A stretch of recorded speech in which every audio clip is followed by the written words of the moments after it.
Let's hear from Ikebal Patel, the President of the Australian Federation of Islamic Councils, the peak body that represents Australian Muslims.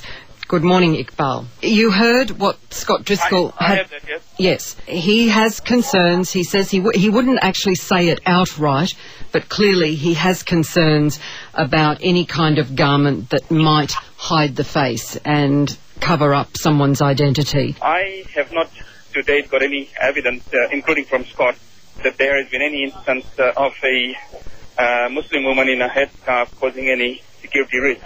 If there is an issue of identification in a bank-type situation, especially where there is a need to positively identify somebody, then I'm quite happy to look at it. But let me make this point, that the issue really is the security and safety of all Australians, irrespective of in a retail environment, shopping mall, bank, etc., or anywhere else. I take is not really from anybody putting on any form of headgear. I think that is really bordering on the extreme. And really, I believe that the Retailers Association and Scott's organization has really bought into this argument at the behest of a radio announcer in Queensland, who is really bordering on bigotry and xenophobia.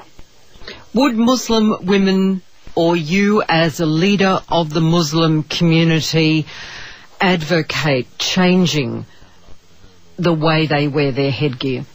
Absolutely not. Absolutely not. We have put out a press release on the issue. I'm saying that it is a choice of Muslim women, and in fact anybody else, a Sikh, a nun, a Christian, a Jewish person, anybody without even any faith. They can put on whatever they like, as long as it leads to some sort of a norm within the community. And there is no legislation, and we're not advocating any change for the dressing up of Muslim women. Absolutely not, or for any other faith community out there. There's no compromise? Absolutely not. I mean, there is no need for any compromise. I can't see any reason whatsoever.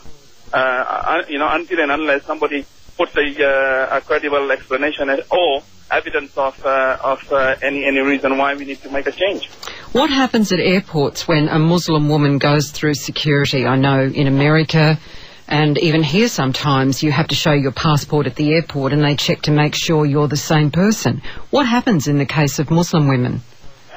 There are ways of handling that. There is a separate room where they can be taken into, where they are assisted with making a positive identification. I mean, I don't have a problem with that. Let's not talk too much about America. I mean, I think America has in the past, bordered on the extreme, and there have been some very, very sad cases, not only of Muslims but others as well.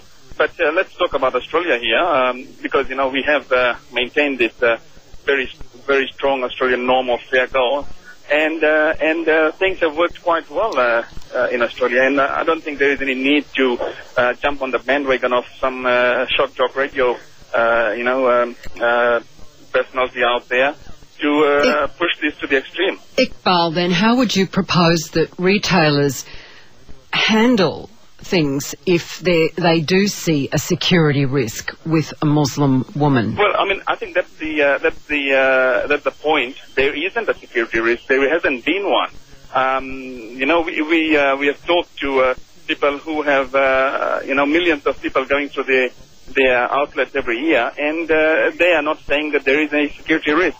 Now, if Scott knows of a security risk, I'm happy to talk to him, as I said to him yesterday. Scott is suggesting, Ikebal, that there may be people out there who might impersonate Muslim women to stage a robbery or a crime. Absolutely. There may be people out there impersonating Nicole Kidman and going to a bank trying to withdraw money. How do you handle that? I mean, let's be reasonable about the argument here and not use such assertions to border on the extreme. Ikebal Patel, President of the Australian Federation of Islamic Councils, thank you for your time. Thank you. Thank you very much, Donna.